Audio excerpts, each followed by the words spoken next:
let's take a look at some of the topics. Let's take a look at some of those topics we got. Where do you want to go with this? We've got where's Wes White. We've got the Brady Bunch, which we touched on a little bit. I just got drafted, and then trophy case. Okay, we'll go with why don't we start on the right? Because obviously there's a little picture with me as a youngster. Why don't we start where I was a youngster? All right, let's start with the youngster. So in your trophy case, we talked about you've got the three collegiate national championships, 2 CRC championships, your MVP. And then when you were younger, and I'm going to roll the footage from your Instagram of you holding the Webb Ellis Cup, riding on the parade through South Africa. I want you to take us through that a little bit, but then also I want you to talk about which trophy felt the best holding it up.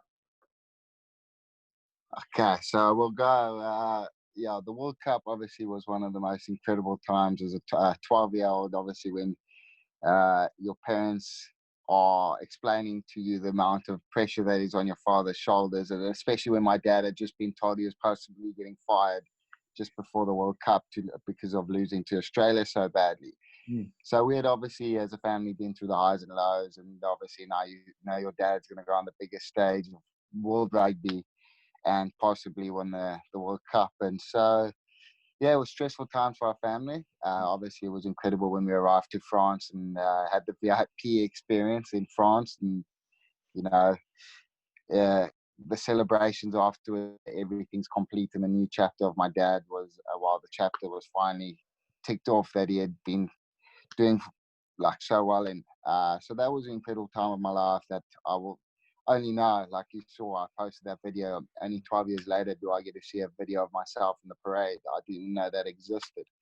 So that's one of the best times of my life that I'll cherish. And even my dad arriving to my high school a week later with the trophy, surprising me in front of the whole school to like just show it to kids, just other than myself, to show it to my friends and show it to my whole high school was quite special. Some of the trophies probably would be definitely my first CRCs, because obviously we had lost it the year before to Life in the semi-final. Just to know that we had conquered that trophy. Obviously Nationals was special the first time, but I think CRC's second time was incredible. And then obviously the only player in the country to get the MVP for Nationals and CRC sevens last year, when I couldn't even complete the fitness test and was told I was possibly getting dropped. So at the end of the day, winning those two just showed that not completing a Bronco in a specific time can be rewarded, as Macy would say. So yeah, all of them play a massive role in my story and what I've achieved with my team and what my team have achieved. So they all hold a close part to my heart. So yeah. The one I like to hear you talk about, and you and Lorenzo Thomas both talked about this when I interviewed y'all, is winning the college sevens national championship and then going, a month later or so to go play in the CRCs, and kind of wearing that target on your back about everybody knows what you had just done. And they say, the CRCs is the bigger, badder version of what you had just completed, saying you couldn't win it and stuff like that. And then going and pulling it off. And sevens is a game, and this better than most, is that it can go just either way in a drop of a ball. It's not always the team that, is the better that day, like a 15s match could be. It could just be some fluke thing. And you made sure that Lindenwood team made sure, and your performance as well made sure that, you were going to win both. It's funny you say that, because just the previous year before that, obviously we played nationals, and then we went back home to St. Louis, and we had 2 weeks of training, then flew back to CRCs, and we lost in that CRCs. So our second year round, Coach Macy pulled us into a meeting and decided, we obviously made the mistake as coaches for killing you on that 2-week break after the Nationals when Yokes won, giving you a full flush out of fitness. And when we went to CRCs, we just slowly fatigued. So yeah, and that's why I said the second one was so special, was because our whole training regime changed from 8 o'clock in the morning trainings till twice a day. It was fitness in the morning, training at midday. So everything changed the second time around because we realized the mistake we made the first round. So yeah, a lot changed, and professionalism really comes out when you play so many games. And also, if you make it in the 15s playoff longer than you expected, Right. then you got less time to train for nationals. So yeah, a lot of things just fell into place, and everyone who thinks that winning comes with a lot of luck and a lot of training. So luck was on our side with how we fell out against Arkansas a bit early, and went to train to nationals 2 weeks before, and just everything. So it was good. It was, yeah. I got to cover you guys when you played Life down in Atlanta in the semifinal, D1A semifinal, a match that you guys, had in your grasp and then just let it slip away. That was you obviously had this run at Lindenwood of sevens national titles. Does that match where does that match rest with you, losing to Life in that comeback? Does it hurt that you never got that 15s national championship? Yeah, so funny enough, I'll tell you a little story. I only watched that video now recently. I think it was last week. It was the first time that I'd watched that video since that day. So it's probably been one of the hardest losses I ever have to get over. Yeah, I replayed breaking through in the last 10 minutes.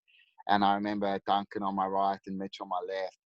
And after the game, I thought, why didn't I go right? Why didn't I go right? Like, come on, if you went right, you would have scored. You would have scored.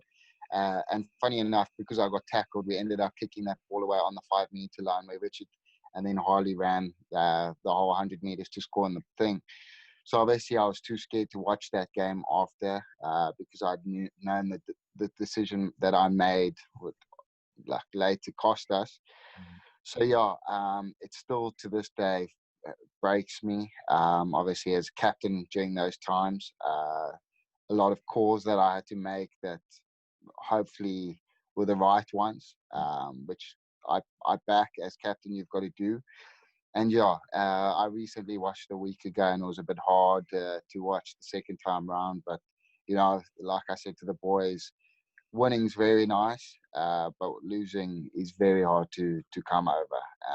It's one of the hardest things to come over. And like I said to the boys, is just remember the feeling, because when it comes around second time, you got to use that as motivation to achieve it the second time round. So yeah, no, Life is a good team, and I can't take anything away from them.